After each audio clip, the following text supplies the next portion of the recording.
Saudara, pengolahan pupuk di Lapas Tua Tunu, Pangkal Pinang kini beroperasi. Program ini menjadi ruang warga binaan untuk belajar mengolah kompos, membuka peluang keterampilan baru, dan juga sebagai bekal kembali ke masyarakat. Tempat pengolahan pupuk kompos di Lapas Tua Tunu, Pangkal Pinang resmi beroperasi sebagai bagian pembinaan warga binaan.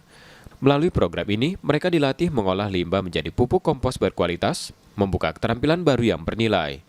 Bahan baku berasal dari limbah PLTU yang diproses hingga menjadi pupuk siap pakai. Dalam sekali produksi, fasilitas ini mampu menghasilkan hingga 6 ton kompos yang telah didistribusikan ke berbagai wilayah di Bangka, terutama untuk kebutuhan perkebunan kelapa sawit. Kami baru memulai, kami baru mencoba. Yang pertama sudah kami kirim ke Bangka Tengah, ke Koba itu 6 ton. Dan ini insya Allah kami kirim ke Belinyu itu 6 ton setengah. Ada 6 ton lagi yang belum bisa kami penuhi ke daerah Taling, Waringin ya, Kota Waringin ya. Iya. Itu juga ada pesanan.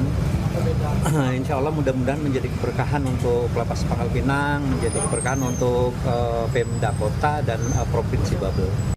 Saat ini 2 warga binaan dipercaya mengelola langsung proses produksi.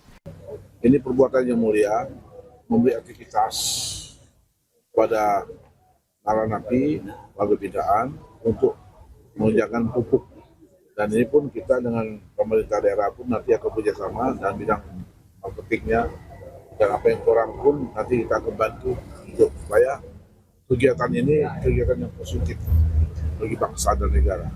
Kedepan kapasitas akan ditingkatkan agar manfaatnya semakin luas sekaligus menjadi bekal warga binaan saat kembali ke masyarakat. Nandar Diansyah, Kompas TV, Pangkal Pinang, Bangka Belitung.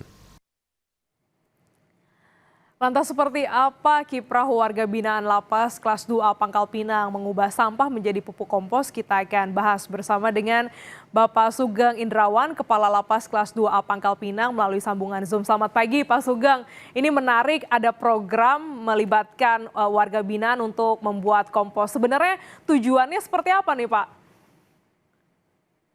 Selamat pagi Mbak Glanis, Kompas TV. Tujuan utamanya sebenarnya untuk pembinaan kemandirian terhadap warga binaan, Mbak Glanis. Bahwa selama dipidana, ditempatkan di Lapas Kelas 2A Pangkal Pinang, narapidana mendapat pembekalan, mendapat pelatihan, mendapat pembinaan kemandirian untuk nanti bisa dimanfaatkan pada satu kesempatan saat sudah bebas, kembali ke keluarga, kembali ke masyarakat. Total ada berapa banyak napi yang terlibat dalam pengolahan kompos ini, Pak? Untuk saat ini, karena kami masih skala kecil ya Mbak Glanis, kami melibatkan 6 orang narapidana asimilasi di Lapas Kelas 2 Pangkal Pinang, Mbak. Oke, kalau untuk suplai dari sampahnya terus diolah jadi kompos itu dari mana dan bagaimana alur melibatkan para narapidana ini, Pak?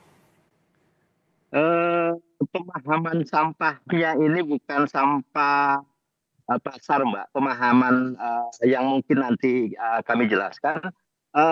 Sampah ini adalah hasil dari pengolahan PLTU.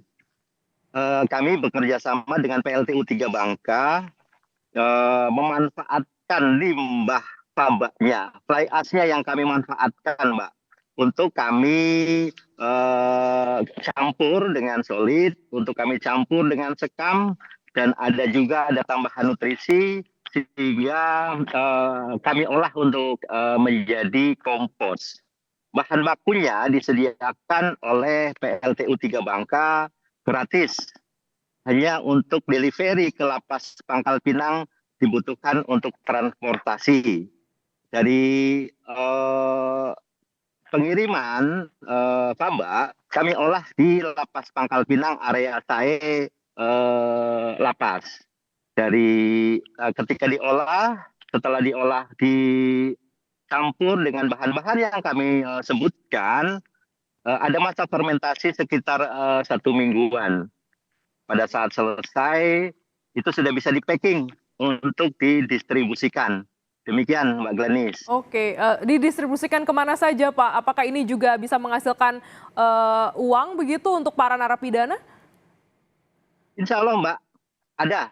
Kami wujudkan dalam bentuk premi dan ada 3 orang yang sudah kebetulan yang sudah bebas pada saat berproses untuk mengolah kompos mendapat premi juga. Kompos sudah kami distribusikan untuk ke wilayah Bangka, mulai dari Kabupaten Bangka Selatan, Bangka Tengah, Bangka Barat, dan Bangka Induk, Mbak. Oke, untuk total produksinya berapa Pak? Tadi saya dengar ada sekitar 6 ton begitu? Untuk saat ini karena kami masih skala kecil, belum didukung dengan modernisasi alat. Untuk produksi sekitar 2 mingguan itu baru bisa mencapai 6 ton, Mbak. Jadi sekitar 12 ton untuk 1 bulannya. Oke, dan ini nanti akan dikembangkan seperti apa Pak untuk di Lapas Pangkal Pinang?